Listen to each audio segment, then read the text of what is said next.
ज्ञानतिमिरान्धस्य ज्ञानञ्जनशलाकया चक्षुरुन्मिलितं येन तस्मै श्रीगुरुवे नमः। श्रीचैतन्यमनोभीष्टं स्थापितं येन भूतले स्वयं रूप कदा मह्यं ददाति स्वपदान्तिकं। वन्देऽहं श्रीगुरो श्रीयुतपदकमलं श्रीगुरून् वैष्णवांश्च श्रीरूपं साग्रजातं सहगण रघुनाथान्वितं तं सजीवं साद्वैतं सावधूतं परिजनसहितं कृष्ण चैतन्य देवं श्री राधा कृष्ण पादान् सहगण ललिता श्री विशाखाबितांश्च नमो विष्णुपादाय कृष्ण प्रेष्ठाय भूतले श्रीमते भक्ति वेदांत स्वामी निति नामिने। नमस्ते सारस्वती देवे गौरवाणी प्रचारिणे निर्विशेष शून्यवादी पाश्चात्य देशतारिणे। हे कृष्ण करुणा सिंधु दीन बंधो जगतपते गोपेशा गोपिका कांत राधा कांत नमस्तुते। तप्त कांचन गौरांगी राधे वृंदावनेश्वरी वृषभानुसुते देवी प्रणमामि हरिप्रिये। वाञ्छाकल्पतरुभ्यश्च कृपा सिन्धुभ्यैव च पतितानां पावनेभ्यो वैष्णवेभ्यो नमो नमः। नमो महावदान्याय कृष्ण प्रेम प्रदायते कृष्णाय कृष्ण चैतन्य नामने गौरतुषे नमः। नीलाचल निवासाय नित्याय परमात्मने बलभद्र सुभद्राभ्याम जगन्नाथाय ते नमः। जय श्री कृष्ण चैतन्य प्रभु नित्यानंद श्री अद्वैत गदाधर श्रीवासादि गौर भक्त वृंद। हरे कृष्ण कृष्ण कृष्ण हरे हरे हरे राम राम राम हरे हरे। हरे कृष्णा, आप सभी का हार्दिक स्वागत है आज के सत्र में। तो आज से हम लोग भगवत गीता सीरीज शुरू कर रहे हैं। हर रविवार शाम को 4 बजे से 5 बजे तक हम लोग भगवत गीता सुनेंगे। और इस क्लास का मॉडल इस तरह से रहेगा कि लगभग हम 30 मिनट 35 मिनट्स या 40 मिनट्स डिस्कशन रखेंगे। मैं कुछ बताऊंगा भगवत गीता से और उसके बाद आपके मन में कोई जिज्ञासा हो, कोई प्रश्न हो तो उस प्रश्न को हम ले सकते हैं। मैं अनुरोध करूंगा कि अगर आप में से कुछ लोग वीडियो चालू रख सकते हैं तो बहुत अच्छा होगा, क्योंकि उससे वक्ता को एक उत्साह मिलता है। लेकिन सामने ब्लैंक देखने से, कुछ नहीं दिखने से उत्साह ठंडा हो जाता है। तो एक्चुअली ऑडियंस के उत्साह के ऊपर, श्रोता के उत्साह के ऊपर वक्ता का उत्साह निर्भर करता है।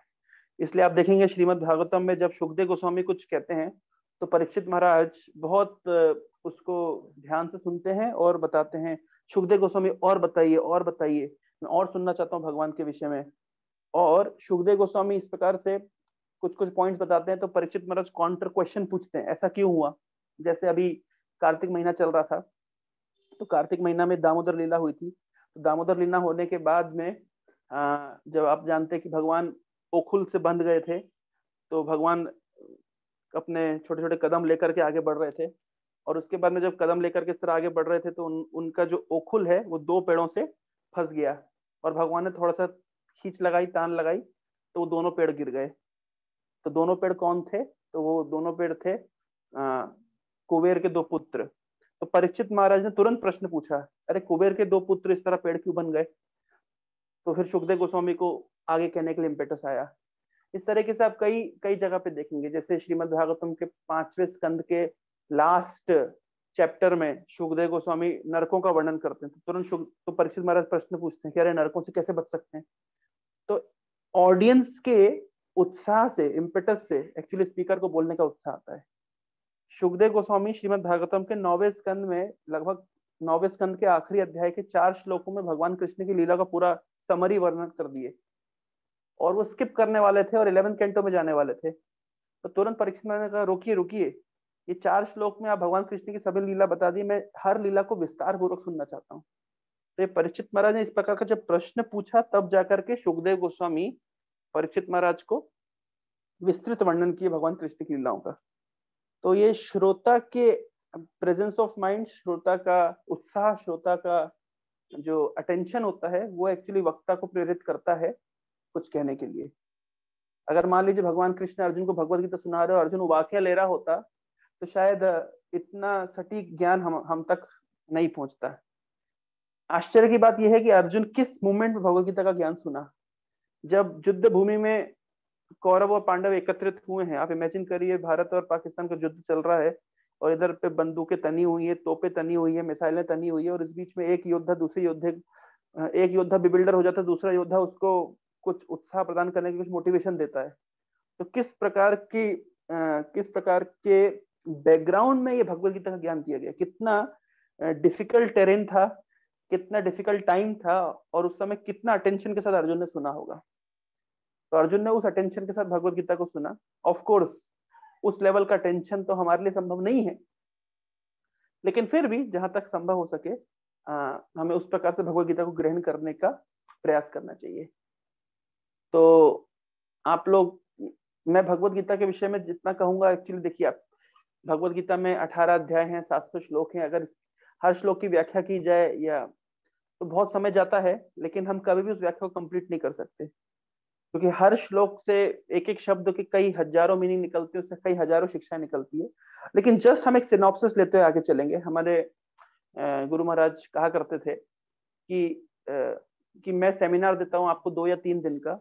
तो 2 या 3 दिन के सेमिनार में ऐसा नहीं है कि वो विषय वस्तु आपको पूरी तरीके से समझ आ जाएगी। वो 2 या 3 दिन का जो सेमिनार होता है वो आपको उत्साह प्रदान करेगी, वो सेमिनार आपको उत्साह प्रदान करेगा कि किस प्रकार से आप उस सब्जेक्ट मैटर में डीप में जाकर के स्टडी करें। तो ये जो एक सप्ताह में 1 घंटे की भगवत गीता की कक्षा है, तो इसमें ऐसा नहीं है कि आपको भगवत गीता का पूरी नॉलेज दे दी जाएगी, ये संभव नहीं है। लेकिन हाँ, इस डिस्कशन के माध्यम से, इस मीटिंग के माध्यम से हमारे अंदर एक इम्पेटस रहेगा कि हम बाद में जाकर के भगवत गीता को ध्यान पूर्वक पढ़ें और शास्त्र पढ़ने में हमारा उत्साह वृद्धि हुए। तो ये सेशन बेसिकली कैटलिस्ट का कार्य करेगा हमारे शास्त्र अध्ययन, हमारे स्वाध्याय में। तो जैसा कि मैंने कहा, भगवत गीता में 18 अध्याय हैं और आज हम प्रथम अध्याय शुरू करेंगे जिसका नाम है अर्जुन विषाद योग। तो ये बहुत ही महत्वपूर्ण अध्याय है। सभी महत्वपूर्ण अध्याय, सभी महत्वपूर्ण श्लोक, सारे श्लोक बहुत महत्वपूर्ण है, लेकिन प्रथम अध्याय की एक विशेषता है। और वो विशेषता क्या है? वो विशेषता ये है कि कोई भी जब शुभ कार्य की हम शुरुआत करते हैं तो आप देखिए, हम गणेश जी का नाम लेते हैं या हम भगवान विष्णु का नाम लेते हैं, मंगलम भगवान विष्णु मंगलम गरुड़ध्वजा, हम स्वस्ति वचन करते हैं। लेकिन भगवत गीता जितना एक महान ग्रंथ शुरू हुआ है और सबसे पहले नाम आया धृतराष्ट्र का। तो ये एक बहुत अजीब सी बात है कि धृतराष्ट्र किस प्रकार का व्यक्ति हम सब जानते हैं। जो भी महाभारत के सीन को जानता है, महाभारत की थोड़ी बहुत स्टोरी को जानता है, वो जानता है कि धृतराष्ट्र एक विलन कैटेगरी का व्यक्ति था, क्योंकि उसने विलन को सपोर्ट किया था, उसने दुर्योधन की कुनीतियों को सपोर्ट किया था। और इस दृष्टि से देखा जाए तो Dhritarashtra was not a very good person, वो एक बहुत अच्छा व्यक्ति नहीं था।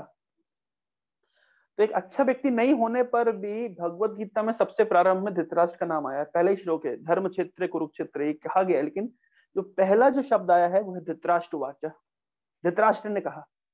तो भगवत गीता का पहला शब्द है धृतराष्ट्र उवाचा। तो एक नेगेटिव कैरेक्टर के नाम से क्यों भगवत गीता शुरू हुई, प्रश्न उठ सकता है।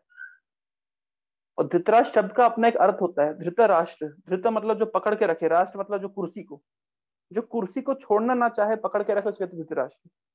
तो आज के जितने भी नेता हैं वो सब धृतराष्ट्र के छोटे छोटे सैंपल हैं।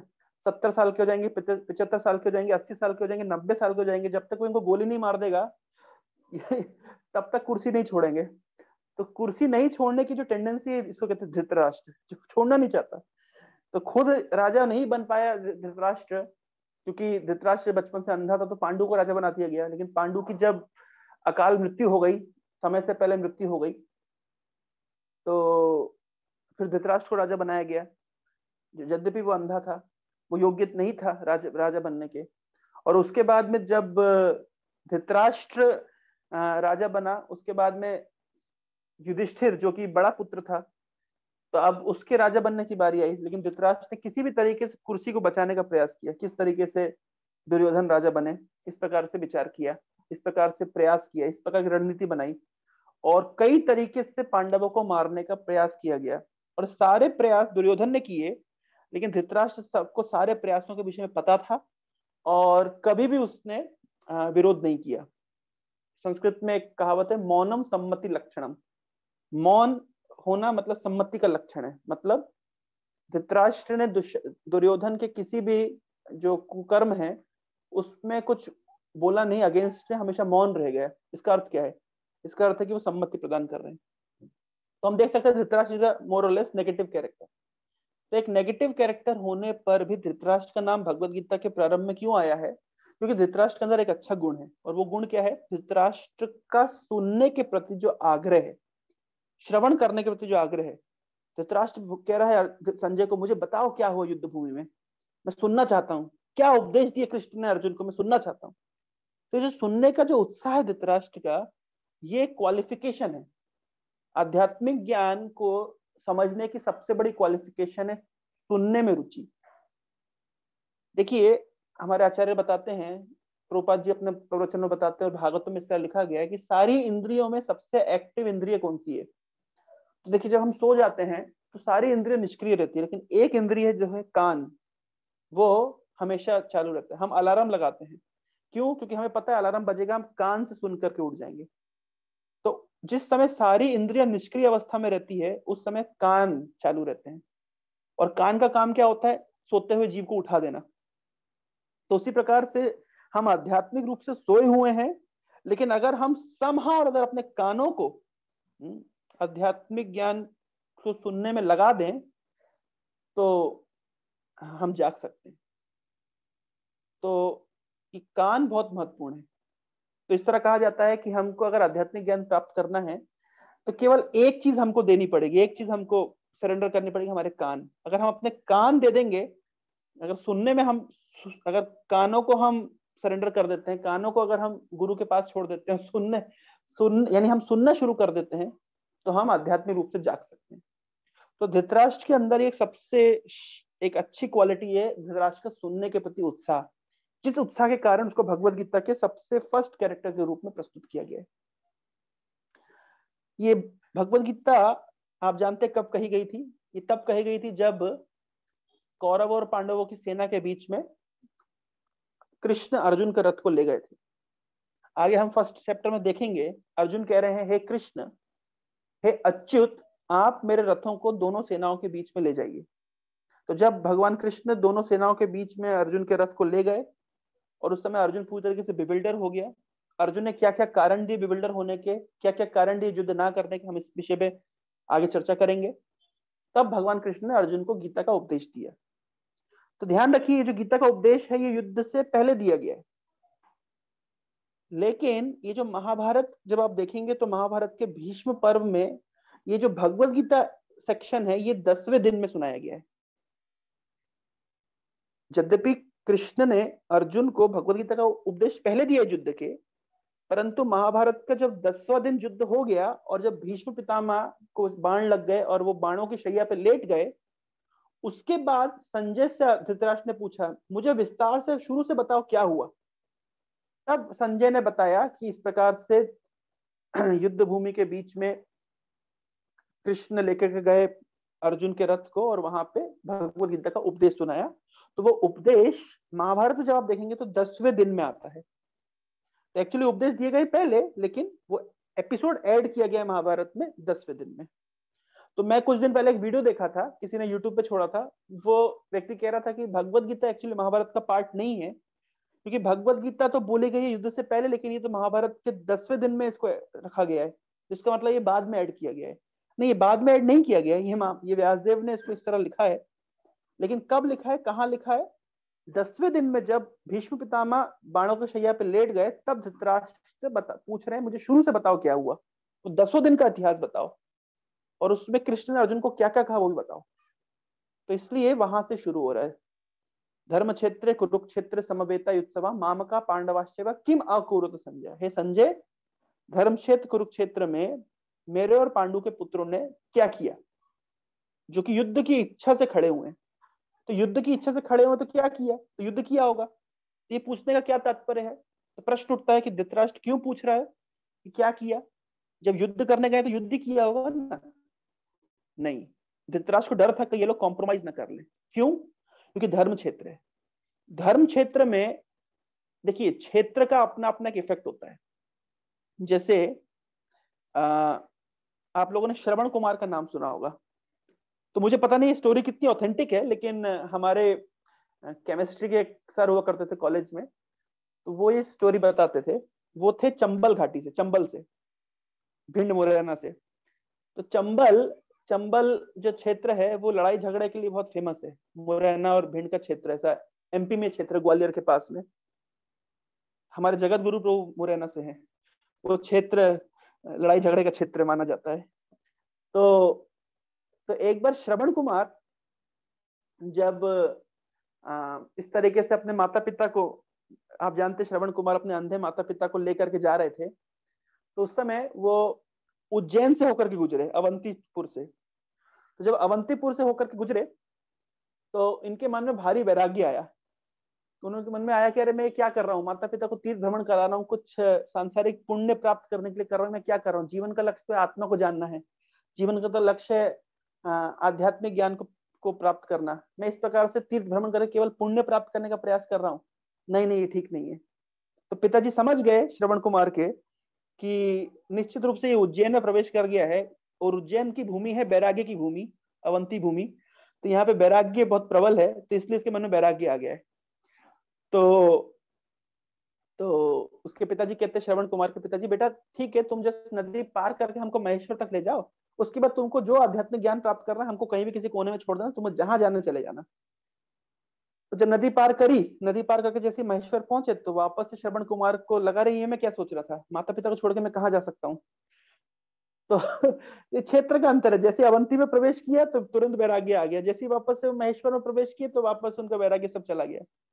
आगे चले तो चंबल घाटी से होके गुजरे, तो जब चंबल का पानी पिया तो जो गाली देना शुरू किया अपने माता पिता को, अरे अंधे माता पिता मेरे कंधे पे बैठे हुए हैं मेरा जीवन बर्बाद करके छोड़ दिया है मुझे, और कुछ अब बस मेरे को यही काम बचा, इनको घुमाऊं। तो इस तरीके से तो चंबल के क्षेत्र में पहुंचे तो गाली गलौज करने लग गए।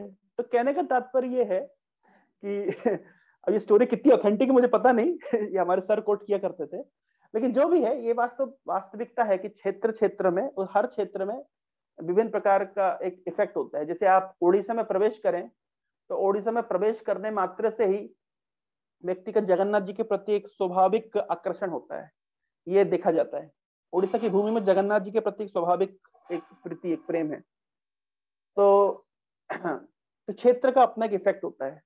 तो धृतराष्ट्र को लगा कि धर्म क्षेत्र कुरुक्षेत्र में ये पांडव और कौरव एकत्रित हुए हैं, तो कहीं इनने कुछ कॉम्प्रोमाइज तो नहीं कर लिया, क्योंकि धृतराष्ट्र बिल्कुल नहीं चाहता था कॉम्प्रोमाइज हो, क्योंकि धृतराष्ट्र ओवर कॉन्फिडेंट था कि हमारे बच्चे कौरव 100 हैं, पांडव 5 हैं, और भीष्म पितामह, द्रोणाचार्य, कृपाचार्य इत्यादि, ये हमारे पक्ष में, जीत हमारी होगी।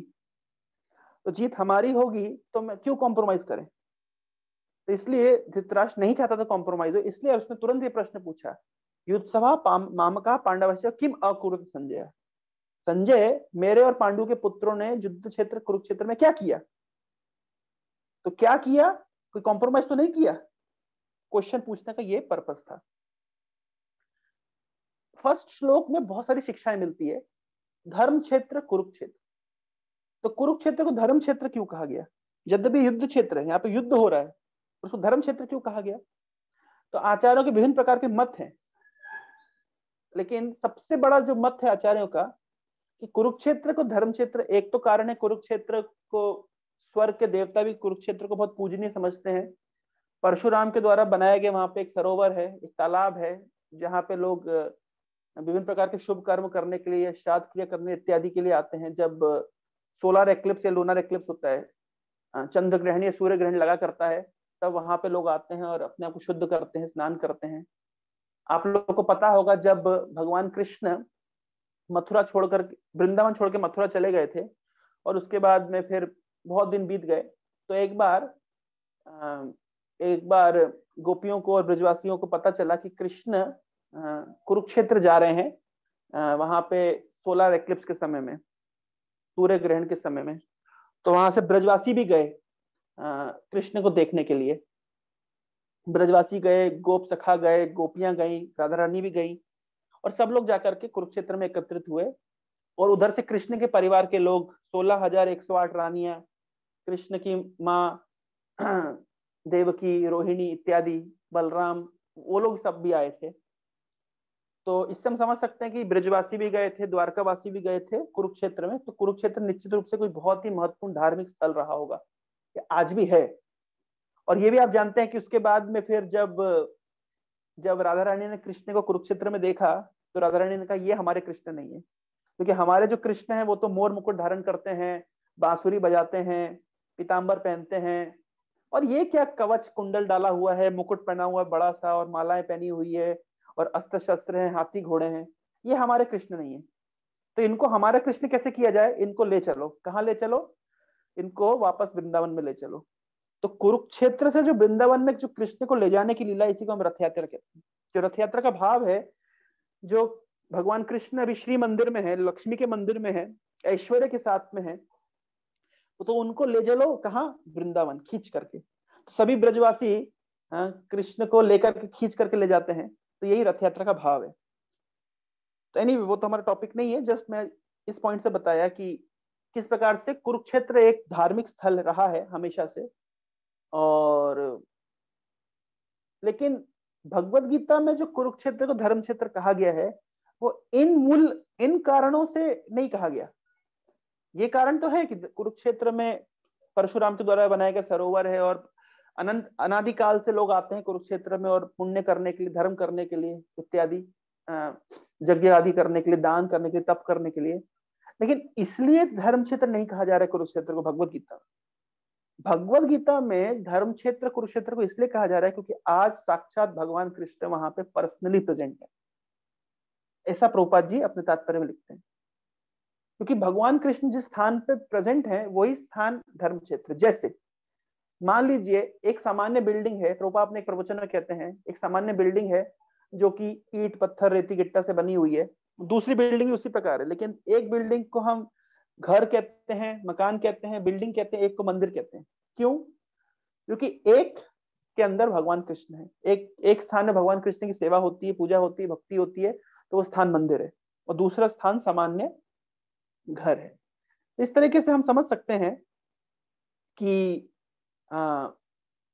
स्थान वही है, लेकिन क्योंकि आज वहां पे भगवान स्वयं उपस्थित हैं, वो क्षेत्र धर्म क्षेत्र बन गया। तो जो कुरुक्षेत्र है, ये महाराज कुरु के नाम से आया। मैंने एक वीडियो शेयर किया ग्रुप में, आप लोग उसको समय में जब भी समय मिले देख सकते हैं।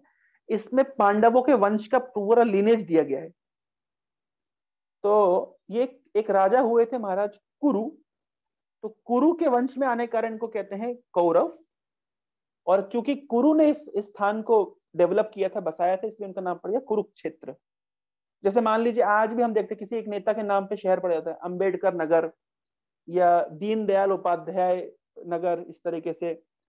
और इस प्रकार से हम आज देखते हैं अहमद नगर। तो कोई कोई स्थान इस तरीके से किसी किसी व्यक्ति के नाम पे इसको दे दिया जाता है। तो महाराज कुरु के नाम से स्थान पड़ गया कुरुक्षेत्र। इंटरेस्टिंग बात यह है कि कुरु के वंश में आने के कारण चाहे पांडव हो चाहे कौरव हो, सभी कौरव हैं, सभी कुरु के वंशज है।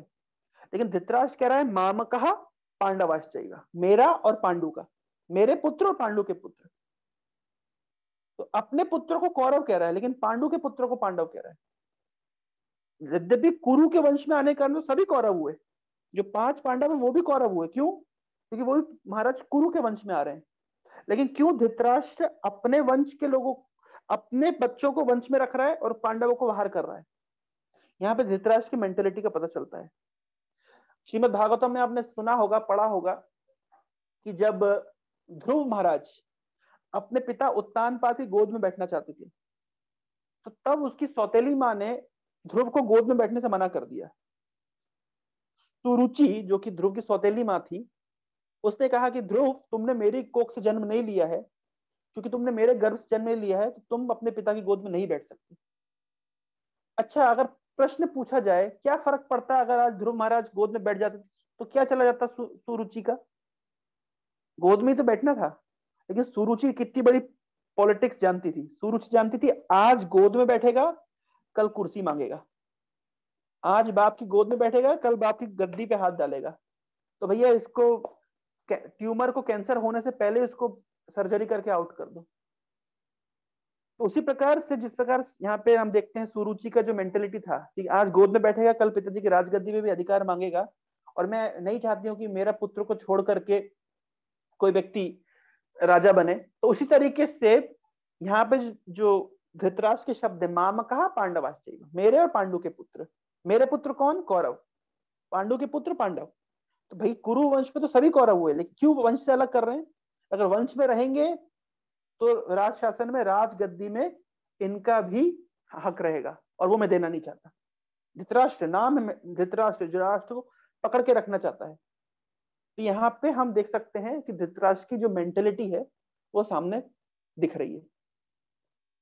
और एक बहुत ही इंपॉर्टेंट लेसन है जो बहुत मैं प्रथम अध्याय से लेने का प्रयास करता हूँ, प्रथम श्लोक से लेने का प्रयास करता हूँ।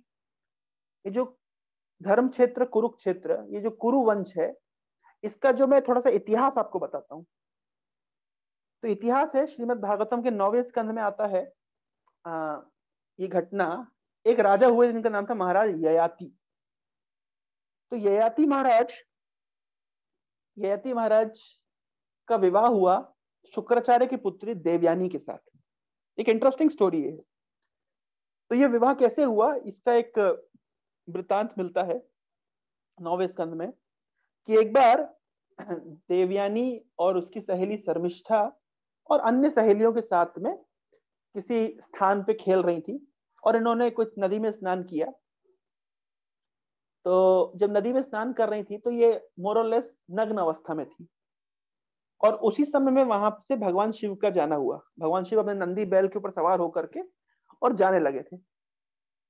तो जैसे ही इन इन कन्याओं को पता चला कि यहाँ से भगवान शिव आ रहे हैं, तो आनंद फानंद में बहुत जल्दी हड़बड़ में इन लोगों ने नदी से बाहर निकल के अपने वस्त्रों को पहनने का प्रयास किया। तो शर्मिष्ठा और देवयानी के जो कपड़े हैं वो एक्सचेंज हो गए। तो जब एक्सचेंज हो गए तो दोनों की आपस में लड़ाई हो गई। देवयानी शर्मिष्ठा को डांट लगाने लग गई और इन रिटर्न शर्मिष्ठा ने भी देवयानी को खूब गाली गलौज किया और इतनी लड़ाई आपस में बढ़ गई कि शर्मिष्ठा ने देवयानी को एक कुएं में धक्का दे दिया। फॉर्चुनेटली उस कुएं में कोई पानी नहीं था, वो सूखा कुआं था, लेकिन इस तरीके से देवयानी उस नग्न अवस्था में जाकर के कुएं में गिर पड़ी। और वहां से कुछ समय के बाद महाराज ययाति का आना हुआ। तो जब ययाति महाराज ने एक स्त्री की आवाज सुनी तो खोजा कहाँ है, तो देखा कि एक कुएं के अंदर एक नग्न युवती पड़ी हुई है। तो उस समय महाराज ययाति ने अपने उत्तरीय वस्त्र दे दिया देवयानी को। देवयानी ने अपने अपने शरीर को ढका और महाराज ययाति ने हाथ देकर के देवयानी को ऊपर निकाला। तो हाथ को कहते हैं पानी। तो पानी दिया तो पानी ग्रहण हो गया। मतलब पहले जमाने में अगर कोई पुरुष कन्या को हाथ से टच कर ले हाथ में हाथ दे दे तो समझ जाता था कि इनका विवाह हो गया, पानी ग्रहण हो गया। इसलिए शादी को कहते हैं पानी ग्रहण। लेकिन आजकल तो सब कुछ भी करने का सॉरी बोल देते हैं पहले तो हाथ टच होने मात्र से विवाह हो जाता था तो लेकिन इसको कहते हैं प्रतिलोम विवाह। प्रतिलोम विवाह मतलब अगर अगर ब्राह्मण कास्ट की लड़की है और क्षत्रिय अगर लड़का है तो उसको कहते हैं प्रतिलोम विवाह। अगर हायर कास्ट की लड़की हो और लोअर कास्ट का लड़का हो उसको प्रतिलोम विवाह कहते हैं। और हायर कास्ट का लड़का हो, लोअर कास्ट की लड़की हो, उसको कहते हैं अनुलोम विवाह। तो क्योंकि शुक्राचार्य की बेटी थी, ब्राह्मण थी, तो ब्राह्मण कन्या थी देवयानी, जिनका विवाह हुआ एक क्षत्रिय के साथ में। तो इसका भी इतिहास है कि देवयानी को श्राप मिला था कि तुम्हारा विवाह क्षत्रिय के साथ में होगा, इस तरह कुछ हिस्ट्री थी। तो एनीवे ये अनुलोम विवाह, आप इनका प्रतिलोम विवाह हो गया महाराज ययाति और देवयानी का। और जो शर्मिष्ठा जिसने धक्का दिया था वो एक राजा की कन्या थी। जो राजा की कन्या थी तो उस राजा ने सोचा कि मेरी बेटी ने इस तरीके से शुक्राचार्य की बेटी को धक्का दे दिया है, तो कहीं शुक्राचार्य अगर क्रोधित होगा, कुछ श्राप प्राप दे दिया तो हमारा तो सब राजपाट सब बंद हो जाएगा। क्योंकि ब्राह्मण लोग अगर दुखी हो जाते हैं, गुस्सा हो जाते हैं तो बहुत नुकसान हो जाता है। तो इस प्रकार से उनका सोच था। तो वो गए शुक्राचार्य के पास में, बहुत क्षमा याचना की अपनी बेटी के बिहाफ में। तो शुक्राचार्य कहते मैं कुछ नहीं जानता, जैसा देवयानी कहेगी अगर तुम्हारी बेटी को वैसा करना पड़ेगा। तो देवयानी ने कहा कि मैं जाऊंगी ययाति महाराज के घर में दुल्हन बन करके, और ये जो शर्मिष्ठा है इसको मेरी मेड सर्वेंट बन के, इसको दासी बन के आना पड़ेगा। तो शर्मिष्ठा के पिताजी ने खुशी खुशी, अब क्या करें, राज बचाना पड़ता है तो क्या करें, तो शर्मिष्ठा को भेज दिया दासी बना करके। तो दासी बना के भेज दिया। तो देवयानी ने शर्त रखी ययाति महाराज से कि आप कभी भी शर्मिष्ठा को कोई पुत्र प्रदान नहीं करेंगे, कोई बच्चा प्रदान नहीं करेंगे। तो इस तरीके से काफी समय बीत गया। तो जब शर्मिष्ठा देखा करती थी कि देवयानी के छोटे छोटे बच्चे हैं, तो उसके भी मन में इच्छा होती थी कि मेरे भी बच्चे होने चाहिए। तो उन्होंने महाराज ययाति को अप्रोच किया सीक्रेटली कि महाराज, धर्म तो ये कहता है कि अगर कोई स्त्री क्षत्रिय के पास जाती है और उनसे रिक्वेस्ट करती है संतान देने के लिए तो क्षत्रिय मना नहीं करता। तो प्रभुपाद जी एक परपट में लिखते हैं चैतन्य चैतामृत के, वी अलाउ पॉलीगेमी, हम मल्टीपल विवाह अलाउ करते हैं। क्यों? क्योंकि जैसे अभी एक सर्वे आया है भारत में जो है फीमेल रेशो, मतलब number of female have increase number of male. तो वैदिक काल में इस तरह होता था कि नंबर ऑफ फीमेल हमेशा ज्यादा होती थी, नंबर ऑफ मेल कम होते थे। तो एक एक कॉम्पिटेंट पुरुष कई स्त्रियों से विवाह करता था, जितनी स्त्रियों का वो पालन पोषण कर सकता है। तो प्रोपा जी ने अपने एक परपट में लिखा है कि वी अलाउ पॉलीगेमी। अगर कोई पुरुष अगर कॉम्पिटेंट है और कई स्त्रियों से विवाह करना चाहे तो उसको हम अलाउ करते हैं। और विशेष रूप से क्षत्रिय के लिए तो ये एक धर्म है कि अगर कोई स्त्री आकर से उनसे रिक्वेस्ट करती है कि मुझे प्रोटेक्शन दीजिए, मुझे संतान दीजिए, तो उस क्षत्रिय को उनको प्रोटेक्शन देना पड़ता है। इसका प्रमाण मिलता है हिडिंबा। तो हिडिंबा गई थी किसके पास में? भीम के पास में। हाँ, और मुझे आप पुत्र प्रदान करिए। तो भीम ने मना कर दिया। तो हिडिंबा कंप्लेंट करने पहुंच गई युधिष्ठिर महाराज के पास, कैसा भाई है आपका, कैसा क्षत्रिय है? हाँ, मैं अप्रोच कर रही हूँ इसके पास पुत्र प्राप्त करने के लिए, ये मना कर रहा है, ये कैसे हो सकता है? तो तो हिडिंबा इस तरह जब गई तो युधिष्ठिर महाराज ने कहा कि हाँ भीम, देखो धर्म तो ये कहता है कि क्षत्रिय को, इस तरह कोई स्त्री आती है और उसको अगर स्त्री अगर चाहती है संतान देना प्राप्त करना चाहती है तो क्षत्रिय का धर्म है उसको इच्छा पूरी करे। तो फिर हिडिंबा से जन्म हुआ किसका? घटोत्कच का। ये महाभारत में स्टोरी आती है, आप लोगों ने नाम सुना, घटोत्कच। तो इस तरीके से जब शर्मिष्ठा अप्रोच करी ययाति महाराज के पास में, तो ययाति महाराज धर्म को देखते हुए उन्होंने मना नहीं किया, उन्होंने शर्मिष्ठा को संतान दिए।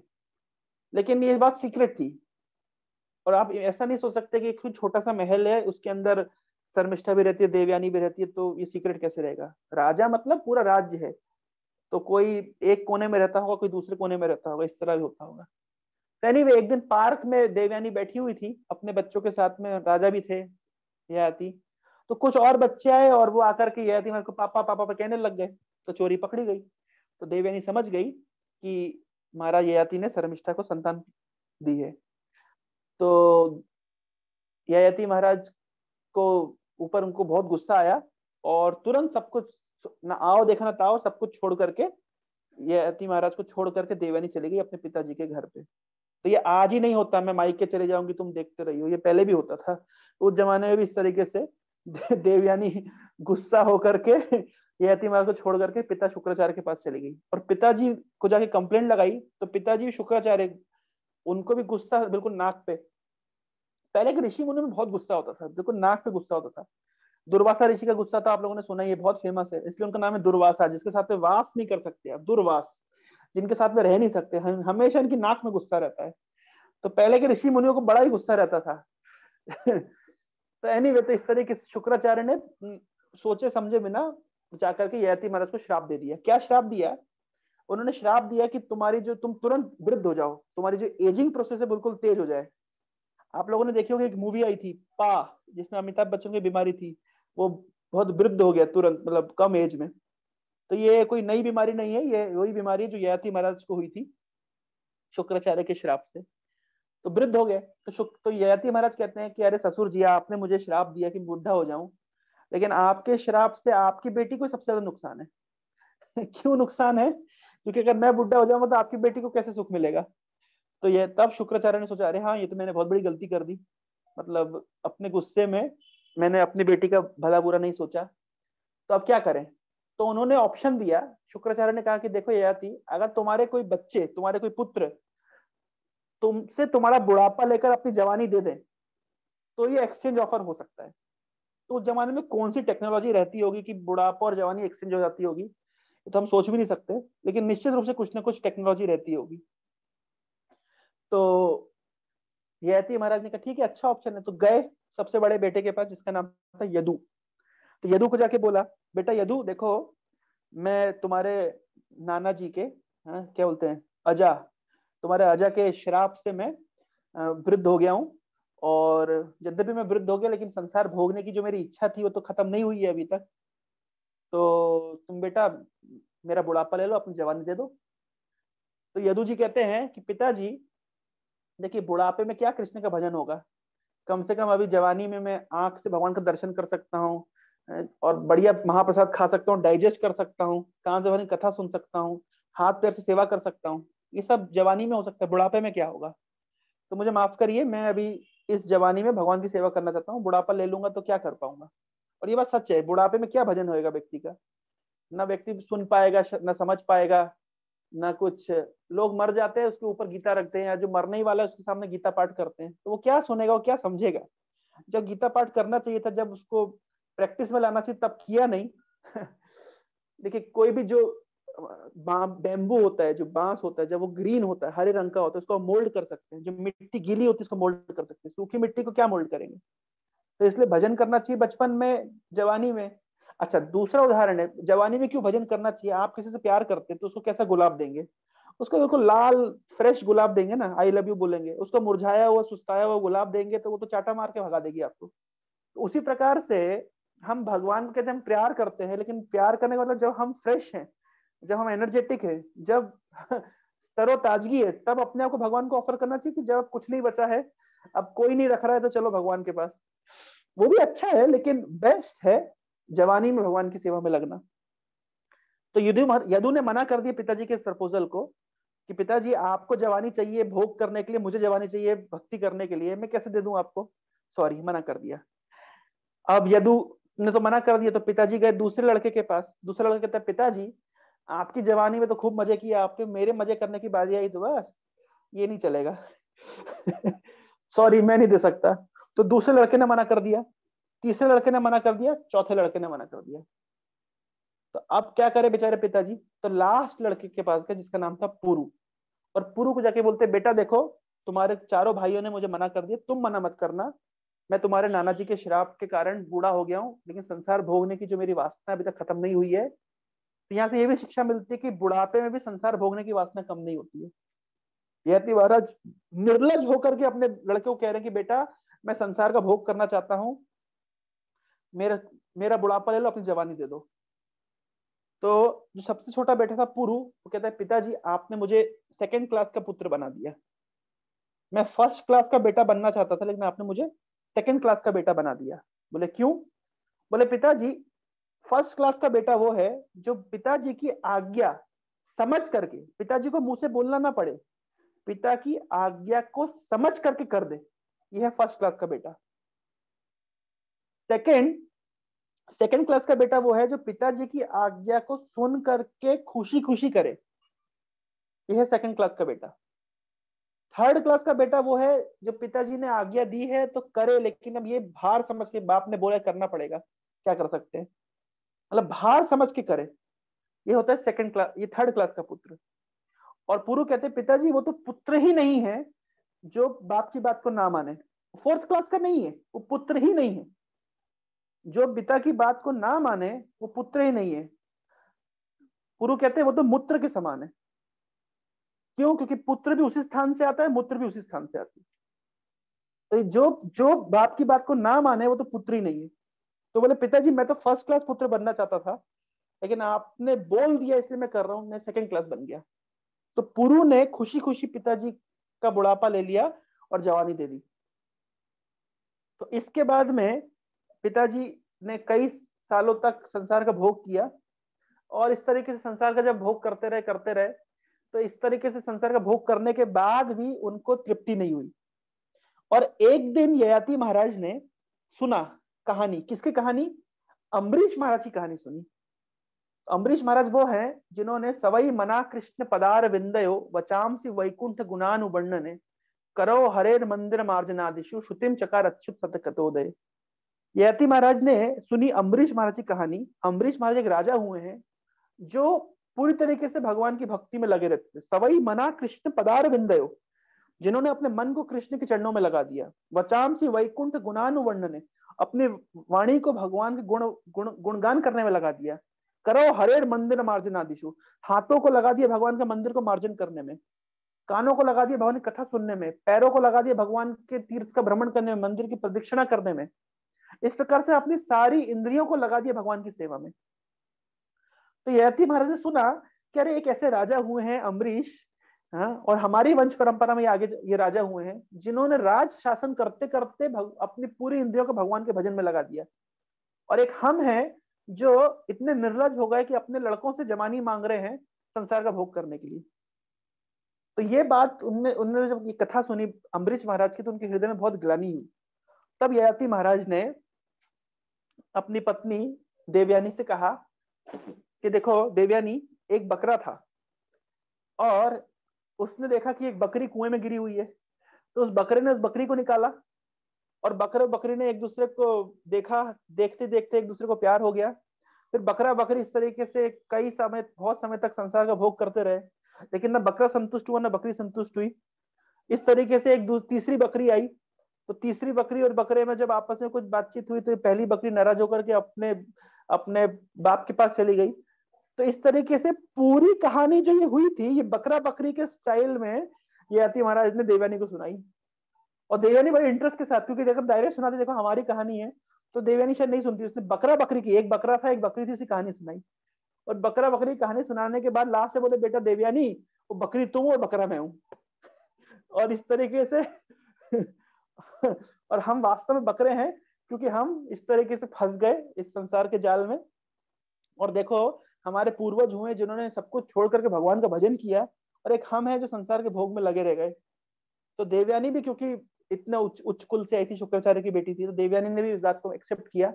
और फिर देवयानी को कहा कि देखो ये ययाति महाराज ने अपनी जवानी तुम वापस दे दो तुम्हारे बेटे को, और हम चलते हैं जंगल में जाकर के भगवान का भजन करेंगे। तो तब उन्होंने पुरु को उनकी जवानी लौटा दी, और दोनों ययाति महाराज और देवयानी चले गए भगवान का भजन करने के लिए। लेकिन ययाति महाराज किसको राजा बना के गए? राजा बना के गए पुरु को, जबकि पुरु सबसे छोटे बेटे थे। यदु थे सबसे बड़े बेटे, लेकिन पुरु थे सबसे छोटे बेटे। तो सबसे छोटे बेटे को राजा क्यों बनाया? नेचुरल सी बात है, वो क्वालिफाइड थे, क्योंकि उन्होंने अपने पिता की बात मानी। तो इसलिए आप देखिए, जो पुरु के ही वंश में आगे चल के कुरु आए, उन्हीं के वंश में आगे चल के पांडव कौरव एक्सेट्रा। तो हमेशा ये पांडव कौरव राजा रहे, मतलब पुरु के वंश के लोग राजा रहे, और यदु के वंश के लोग सब सर्वेंट। तो कृष्ण आए यदु के वंश में, और पुरु के वंश में आए युधिष्ठिर महाराज। तो राजा कौन बने? युधिष्ठिर महाराज, जिनके सब सर्वेंट उनके उनके अंडर में रहे कृष्ण। तो यदु के, यद्यपि यदु बड़े पुत्र थे, पर यदु के वंश के लोग राजा नहीं बने, पुरु के वंश के लोग राजा बने। इसका इतिहास जो मैंने आपको बताया। दो शिक्षाएं यहां से और बहुत महत्वपूर्ण है जो हमको लेनी चाहिए। शिक्षा, पहली शिक्षा तो यह है कि जैसे मैंने आप लोगों को स्टोरी सुनाई, किस प्रकार से ययाति महाराज ने बुढ़ापा दे दिया, जवानी ले ली, फिर जवानी दे दी, बुढ़ापा ले लिया। आप लोग सोचेंगे ये क्या है, ये क्या, ये तो साइंटिफिकली जस्टिफाइड नहीं, ऐसा कैसे होता है? तो देखिए, भागवतम की स्टोरीज से अगर हम साइंस को एक्सट्रैक्ट करने का प्रयास करेंगे तो हमारी बुद्धि फैल जाएगी। इसलिए ये हमारा पर्पस नहीं है। दो तरह के श्रोता होते हैं, एक श्रोता होते हैं छन्नी वाले श्रोता, और एक श्रोता होते हैं जो आपने देखा हो गेहूं को या चावल को सफाई करते हैं, उसको स्वीपा कहते हैं। आप लोग उड़िया में क्या कहते हैं मुझे पता नहीं, स्वीपा होता है। उससे ऐसे ऐसे उछाल उछाल के ऐसे उछालते हैं, तो जो हैवी गेहूं है वो रह जाती है, उसका छिलका उड़ जाता है। तो दो तरह के श्रोता होते हैं, छन्नी वाले श्रोता और वो स्वीपा वाले श्रोता। तो छन्नी वाले श्रोता क्या होते हैं? जो काम की चीज है वो सारी निकल जाती है, कचरा रह जाता है। पूरी कथा सुनने के बाद में जो सुनने योग्य वस्तु था वो सब निकल गया, उनका ध्यान केवल इतने में रह जाएगा कि अरे वो बुढ़ापा और जवानी कैसे एक्सचेंज हुई। पूरी स्टोरी सुनने के बाद में हम आगे सुनेंगे कभी चित्रकेतु महाराज की कथा, जिसमें लिखा है कि ही हैड 1 मिलियन वाइफ्स। तो 1 मिलियन वाइफ्स, ये कैसे हो सकता है? तो भागवतम में जो लिखा है वो माइथोलॉजी है। अरे भैया, भागवतम से एसेंस पकड़ना है। कितनी पत्नियां थी? 1 मिलियन थी कि 1 थी कि 100 थी कि 10 थी, वो इंपॉर्टेंट नहीं है। उस एपिसोड से शिक्षा क्या मिली वो पकड़ना है। वो बुढ़ापा कैसे एक्सचेंज हुआ, जवानी कैसे एक्सचेंज हुई, ये इसको छोड़ दीजिए। ये हमारा मैटर ऑफ डिस्कशन नहीं है। हमारा डिस्कशन है वहां से एसेंस क्या मिल रहा है। तो जो छन्नी प्रकार के श्रोता होते हैं वो एसेंस को छोड़ देते हैं और वो कचरे को पकड़ लेते हैं, और दूसरे जो स्वीपर प्रकार के श्रोता होते हैं वो एसेंस को रखते हैं और छिलका को छोड़ देते हैं। तो हमें किस प्रकार का श्रोता बनना है? हमें बनना है इस प्रकार का श्रोता जो एसेंस को हम रखें, यहाँ से क्या शिक्षा मिली उसको हम रखें, और ये जो डिटेल्स है जो जो हमको अनसाइंटिफिक या इलॉजिकल लगता है, वो इलॉजिकल नहीं है, वो साइंटिफिक है। लेकिन हम अभी उतने क्वालिफाइड नहीं कि उस साइंस को हम समझ सके, तो उतना इंपॉर्टेंट नहीं है हमारे लिए। तो इसलिए एसेंस को पकड़ें और ये जो ऊपर ऊपर का स्टफ है इसको छोड़ दें।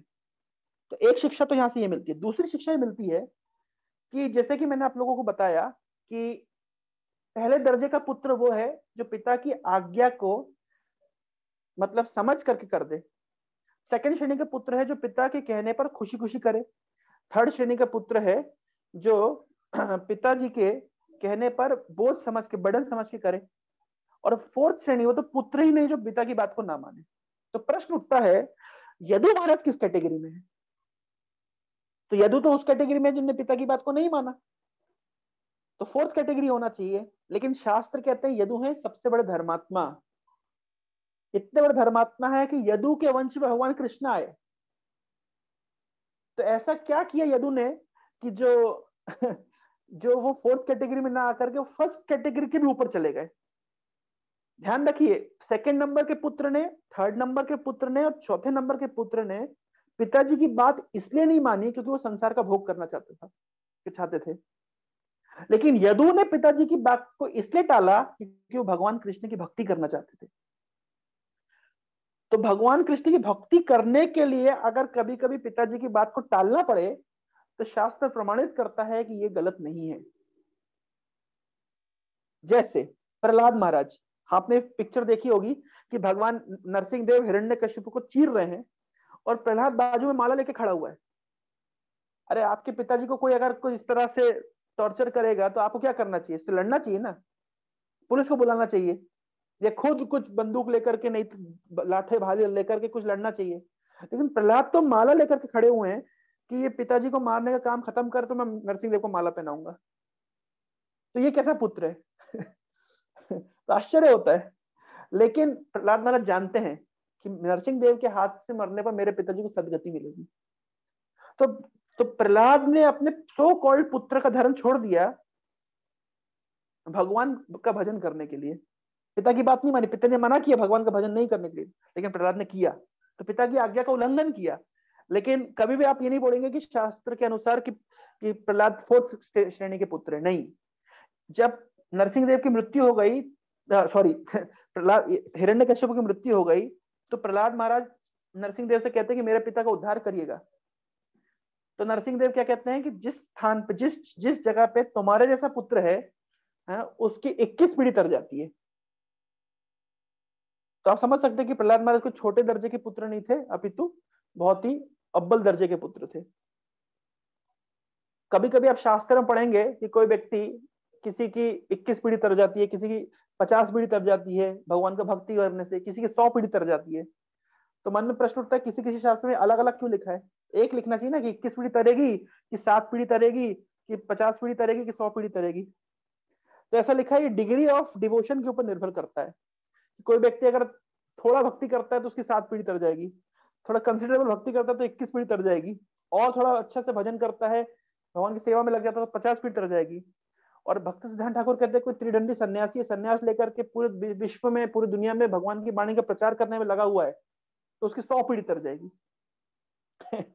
तो बताइए किस श्रेणी का पुत्र हुआ? ये तो बहुत ही अव्वल दर्जे का पुत्र हुआ।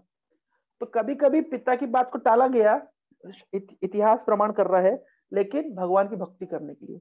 इस तरीके से माँ को टाल दिया गया, जैसे भरत ने कैकेयी को माँ कहना बंद कर दिया। क्यों? क्योंकि भगवान रामचंद्र के अगेंस्ट में कैकेयी ने इतना बड़ा प्लॉट रचा। तो लेकिन फिर भी भरत को कितना महान भक्त कहा गया है। इस तरीके से बलि महाराज ने अपने गुरु की बात को त्याग दिया। गुरु, जब बलि महाराज ने देखा कि वामन देव आए हैं और उनसे 3 पग भूमि मांग रहे हैं, तो शुक्राचार्य कहते हैं कि अरे बलि देखो, ये वामन नहीं है, ये बौना नहीं है, ये एक ब्राह्मण नहीं है, ये साक्षात भगवान विष्णु है, तुम्हारा सब कुछ छीन लेंगे। तो तो बलि महाराज कहते हैं अरे गुरु जी, आप लोग जब अर्चन करते हैं तो आप लोग ऐसे मानते हैं अर्चन के समय कि भगवान आएंगे, उनको हम आसन देंगे, उनको पाद्य देंगे, उनको अर्घ्य देंगे, उनको वस्त्र देंगे, उनको स्नान कराएंगे, उनको भोजन कराएंगे, ऐसे मानते हैं, उनको कुछ देने की भावना आप मन में करते हैं। यहाँ तो साक्षात भगवान मेरे पास आए हैं और मुझसे मांग रहे हैं और आप मना कर रहे देने के लिए। आप किस प्रकार के गुरु हैं? तो अपने गुरु की बात को त्याग दिया बलि महाराज ने। क्यों? क्योंकि वो गुरु भगवान का भजन करने से रोक रहे थे। तो किसी ने अपने पिता की बात को त्याग दिया, किसी ने माँ की बात को त्याग दिया, किसी ने गुरु को त्याग दिया, और गोपियों ने अपने पति को त्याग दिया। क्यों त्याग दिया? कृष्ण के पास जाने के लिए। ये भागवतम में स्टोरी मिलती है। कभी आप वृंदावन जाएंगे तो एक जगह है, ये स्थान आज भी है, जहाँ पे लीला हुई थी कि एक बार भगवान कृष्ण को, उनके फ्रेंड्स को भूख लगी, तो सारे फ्रेंड्स जाकर के कृष्ण को कहते, कृष्ण हमें भूख लग रही है। तो कृष्ण कहते जाओ, वहां पे ब्राह्मण लोग यज्ञ कर रहे हैं, उनसे भोजन मांग के लाओ। तो ये सब गए, फ्रेंड्स जाकर के बोलते हैं कि वहां पे साक्षात भगवान कृष्ण है, उनके बड़े भाई बलराम हैं, they are personally present there, वो साक्षात वहां पे प्रस्तुत है, उनको भूख लग रही है, कुछ भोजन के लिए दीजिए। ये सब ब्राह्मण स्वाहा स्वाहा करने में व्यस्त थे, बहुत बिजी थे। उन्होंने कहा अभी हम लोग यज्ञ कर रहे हैं, बाद में आना, अभी यज्ञ में आहुति देंगे, फिर भोग अर्पित करेंगे, फिर आना, अभी नहीं मिलेगा। तो ये गए और जाकर के कृष्ण बलराम को कहते हैं कि कृष्ण बलराम, इस तरह हमने ब्राह्मणों से भोजन मांगा, उन्होंने तो हमें वापस लौटा दिया। तो कृष्ण बलराम कहते हैं कि एक काम करो, तुम ब्राह्मणों की पत्नियों के पास जाओ। तो जैसे ही ब्राह्मणों की पत्नियों ने सुना कि कृष्ण बलराम आए हैं, उनको बहुत तेज भूख लग रही है, तो तुरंत जितना जो कुकिंग किया था यज्ञ में अर्पित करने के लिए, वो कृष्ण के पास ले आते हैं। और कृष्ण बलराम फिर बढ़िया फीस्ट करते हैं, सब लोग मिल करके बहुत अच्छे से फीस्ट होते हैं उनका। और उसके बाद ब्राह्मण पत्नियों कहते हैं कि अब आप लोग वापस जाइए। तो वापस जाइए, तो ब्राह्मण पत्नियां कहती है कि अरे अभी हम अपने पति लोग को अनादर करके, उनकी अवज्ञा करके हम आपके पास आए हैं, अब वो हमको स्वीकार नहीं करेंगे। तो कृष्ण कहते हैं जिनको मैंने स्वीकार कर लिया, उनको पूरा संसार स्वीकार करेगा, तुम्हारे पति क्या है। तो जब ये ब्राह्मण पत्नियां जाती हैं, तो सारे जो जो यज्ञिक ब्राह्मण होते हैं अपनी पत्नियों को नमस्कार करते हैं, नमस्कार करके कहते हैं कि अरे हमसे बहुत बड़ी भूल हो गई, जो इनडायरेक्टली हम यज्ञ के माध्यम से जिसको भोजन करा रहे थे, वो साक्षात आया हुआ था, लेकिन हमारी बुद्धि भ्रष्ट थी, हमारी बुद्धि काम नहीं करी, हम उनके पास नहीं गए, और आप लोग साक्षात उनको भोजन करा के आए। तो तो ब्राह्मण पत्नियों को उनके पतियों ने बहुत बहुत सम्मान दिया कि आप वास्तव में यज्ञ का, वेदों का जो एसेंस है आप जानते हैं। इसी तरीके से जब कालिया नाग के ऊपर, आप जानते हैं कि भगवान कृष्ण कालिया नाग के ऊपर नृत्य किए थे, ऐसा गोपी गीत में लिखा हुआ है, प्रणत देहि नाम पाप कर्षणम तृणचरानुगम श्रीनिकेतनम फणिफणार्पितम ते पदाम्बुजम कृणुकुचेषु नाः कृन्दिहृच्छयम्। प्रणत देहिनाम पाप कर्षणम, जिनको केवल प्रणाम करने मात्र से भगवान, अगर भगवान के सामने कोई केवल प्रणाम कर दे, भगवान पाप का कर्षण कर लेते, भगवान पाप को छीन लेते, खींच लेते हैं। प्रणत देहिनाम पाप कर्षणम। और तृणचर अनुगणम, और भगवान किसके पीछे पीछे चलते हैं? तृणचर, घास चरने वाले पशुओं के पीछे पीछे चलते हैं। श्री निकेतनम, जो श्री के सौंदर्य के मूर्तिमान रूप हैं, श्री के निकेतन है, सौंदर्य के आलय हैं, is the house of all beauty, श्री निकेतनम। फणी पणार्पितम ते पदाम्बुजम, फणी के फणों के ऊपर जिन्होंने अपने चरणों को अर्पित कर दिया, हे कृष्ण, उन अपने चरणों को हमारे हृदय में अर्पित कर दीजिए, हमारे हृदय के अंदर जो काम वासना है वो खत्म हो जाए। इस प्रकार से गोपियां प्रार्थना कर रही हैं। तो फणी के फणों के ऊपर अर्पित किया था जब भगवान नृत्य कर रहे थे। तो जो जो काले की पत्नियां थी, ये सोच, इनका विचार था कि काले कितना दुष्ट है कि ये खुद भी भजन नहीं करता, हमको भी भजन नहीं करने देता, और ब्रजवासियों को भी तंग करके रखा है, ये मर जाए तो अच्छा होगा। ऐसा श्रील विश्वनाथ चक्रवर्ती ठाकुर लिखते हैं कि कालिया की पत्नियां, नाग पत्नियां इस प्रकार विचार कर रही थी कि ये मर जाए तो अच्छा होगा। लेकिन बाद में जब देखा कि कालिया के मन में परिवर्तन आ रहा है, तब जाके उन्होंने भगवान से प्रार्थना करी कि इसको आप क्षमा कर दीजिए, इसको जीवन दान दीजिए। लेकिन पहले कालिया की पत्नियों ने सोचा था कि कालिया मर जाए तो अच्छा होगा, क्योंकि ये सबको तंग करके रखा है, ये खुद भी भजन नहीं करता, हमको भी नहीं करने देता। ऐसा श्रील विश्वनाथ चक्रवर्ती ठाकुर लिखते हैं उस अध्याय के कमेंट्री में। तो इसलिए तो देखिए कि कितनी भक्ति है कालिया की पत्नियों की, और कितनी भक्ति है उन ब्राह्मण पत्नियों की कि अपने पति की अवज्ञा करके भगवान के भजन करने के लिए चली गई। इसलिए उस गीत में लिखा गया है, जय द्विज पत्नी जया नाग कन्या गण, भक्ति तेजा हार पाइलो गोविंदा चरण। जया द्विज पत्नी जया नाग कन्यागण, द्विज पत्नियों की जय हो, नाग कन्यागणों की जय हो। हाँ, भक्ति ते जहार पाइलो गोविंद चरण, जिन्होंने भक्ति के माध्यम से भगवान गोविंद के चरणों को प्राप्त किया। तो ये जो इतिहास में क्यों बता रहा हूं, क्योंकि जिस वंश परंपरा में आगे चल के कौरव और पांडव आए हैं, उस वंश परंपरा कितना बड़ा इतिहास है कि जिस वंश में जदू महाराज और पुरु महाराज, याति जैसे लोग हुए हैं। और इसी वंश परंपरा में आगे चल के जो पुरु, जो ययाति के पुत्र थे, उसी वंश में आगे चल के आते हैं कुरु, और उसी वंश में आगे चल के ये पांडव कौरव आते हैं। तो कितना महान वंश है, पूरा वंश ही। और उसमें भी पहले उनके, उनसे भी पहले अम्बरीश महाराज, ये सब आते हैं। तो कितना महान वंश है, इस वंश में तो इतने बड़े बड़े महान महान भक्त हुए हैं। तो मैंने ये वंश परंपरा का इतिहास क्यों बताया, क्योंकि वो वही कुरु हैं जो इस वंश परंपरा में आते हैं, जिनके नाम से स्थान का नाम पड़ा कुरुक्षेत्र, और जहां पे आज भगवान कृष्ण उपस्थित हैं, और इसलिए उसको धर्म क्षेत्र कहा गया है। तो ये तो प्रथम श्लोक की मैंने जैसे सिनॉप्सिस दिया, जस्ट आपको एक ग्लिम्स दिया मैंने कि हम किस तरीके से भगवत गीता के, हम ऑफ कोर्स हम अगले सेशंस में कई कई श्लोकों को हम एक साथ पढ़ेंगे, 3-4 श्लोकों को हम कवर किया करेंगे इस तरीके से। देखिए एक चीज है, हमको, मैं परम पूज्य राधा गोविंद महाराज के प्रवचन में सुन रहा था कि हम लोग इन लीलाओं को सुन रहे हैं जस्ट जानकारी बढ़ाने के लिए, अभी तो आस्वादन करने के लिए। हम चाहे तो भगवत गीता को बहुत 100 की स्पीड में ले जा करके जस्ट इस श्लोक में उस श्लोक में ऐसा ऐसा लिखा है, और जैसे एक समरी हम पढ़ सकते हैं, लेकिन मूलतः हमको इसको आस्वादन करना है, इसको स्वाद लेना है। जैसे कोई स्वादिष्ट वस्तु होती है तो उसको कैसे, कोई लॉलीपॉप होती है तो किस प्रकार से बढ़िया चाट चाट के खाते हैं, आस्वादन करते हैं। केवल निपटाना लक्ष्य नहीं है। ऐसा नहीं है कि हम भगवत गीता बस जस्ट तुरंत निपटा दें और काम हो जाए, नहीं, ऐसा नहीं है। हम इसको आस्वादन कर रहे हैं, भगवत गीता में क्या क्या शिक्षाएं हैं उसको हम आस्वादन करने का प्रयास कर रहे हैं।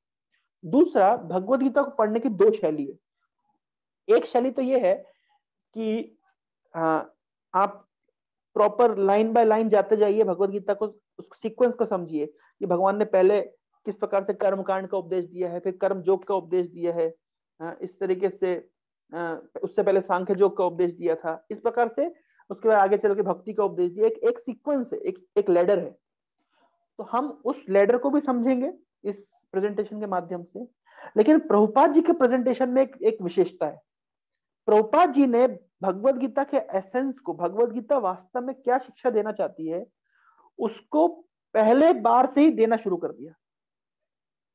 समझ रहे हैं, भगवत गीता को पढ़ने की दो शैली है। एक शैली है कि धीरे धीरे आप सारे योगा लेडर को समझते जाइए और अंत में आप कंक्लूजन पहुंचे कि भक्ति सर्वश्रेष्ठ है। लेकिन प्रभुपाद जी के प्रेजेंटेशन की विशेषता यह है कि प्रभुपाद जी ने स्टार्टिंग से ही भगवत गीता को जो जो लक्ष्य है भक्ति, उसको एस्टेब्लिश कर दिया है। तो हम तो समझेंगे किस तरीके से वो सीक्वेंस उस डायरेक्शन में जा रहा है, हम वो भी समझेंगे। और हर श्लोक में हम किस प्रकार से हर श्लोक वास्तव में भक्ति को इंगित कर रहा है, हम वो भी समझेंगे। क्योंकि प्रभुपाद जी जानते थे कि व्यक्ति के पास इतना समय नहीं है कि पहले वो ग्रेजुअली ग्रेजुअली चीजों को समझ कर कंक्लूजन में पहुंचे। इस तरह संभव नहीं है। आज के डेट में व्यक्ति चाहता है कम समय में हर चीज, हर व्यक्ति चाहता है इंस्टेंट, इंस्टेंट नूडल्स चाहिए, इंस्टेंट मैगी चाहिए, इंस्टेंट मनी चाहिए, इंस्टेंट एंजॉयमेंट चाहिए। तो इस तरीके से इंस्टेंट एसेंस चाहिए। क्या कहना चाहते हो? इस पूरे नॉलेज का अल्टीमेट पर्पस क्या है? पर्पस है भगवान कृष्ण के साथ प्रेम का संबंध स्थापित करना। तो प्रभुपाद जी इस बात को जानते थे, इसलिए उसको डायरेक्ट प्रेजेंट कर दिया। इसलिए प्रभुपाद जी के हर पर्पट में आपको भक्ति भक्ति भक्ति भक्ति मिलेगा। तो ये बात कुछ दिन पहले एक वीडियो फेमस हुई थी, वायरल हुई थी, मैं वो वीडियो आप ग्रुप में शेयर कर दूंगा, कि एक व्यक्ति है वो प्रभुपाद जी की भगवत गीता को प्रूव करने में लगा कैसे भगवत गीता गलत है, कैसे इसके अंदर जो भी एसेंस दिया गया वो सब गलत है। किस प्रकार से प्रभुपाद ने कर्म योग में भी भक्ति घुसा दिया, ज्ञान योग में भी भक्ति घुसा दिया, ध्यान योग में भी भक्ति घुसा दिया। तो इस प्रकार से वो प्रूव करने का प्रयास करते किस प्रकार प्रभुपाद जी की भगवत गीता गलत है। लेकिन आप जब भगवत गीता को बिल्कुल सिस्टमेटिक स्टडी करेंगे तो आप इसी कंक्लूजन में पहुंचेंगे कि सारे वेक्टर वो भक्ति की डायरेक्शन में घूमते हैं। तो ये हम समझने के लिए हम ग्रेजुअली ग्रेजुअली इसको हम सुनेंगे और समझेंगे। तो आप लोग के समय के लिए बहुत बहुत धन्यवाद। तो 5 बज गए हैं। अगर किसी के मन में कोई जिज्ञासा है तो हम एक प्रश्न ले सकते हैं, या इसके अलावा आप मुझे पर्सनली भी प्रश्न अगर कुछ है तो मैसेज कर सकते हैं। तो इस तरीके से हम उस कोई डाउट्स है या कुछ क्लैरिफिकेशन चाहिए तो उसको हम सॉर्ट आउट कर सकते हैं। बहुत बहुत धन्यवाद। तो किसी के मन में कोई प्रश्न, तो हम किसी के मन में कोई जिज्ञासा हो तो उसको हम ले सकते हैं।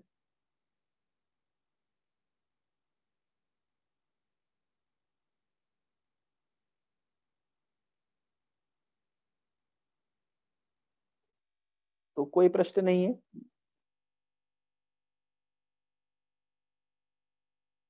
ठीक है, तो यहीं तक रखते हैं। अगले सप्ताह मिलेंगे। बहुत बहुत धन्यवाद। हरे कृष्णा।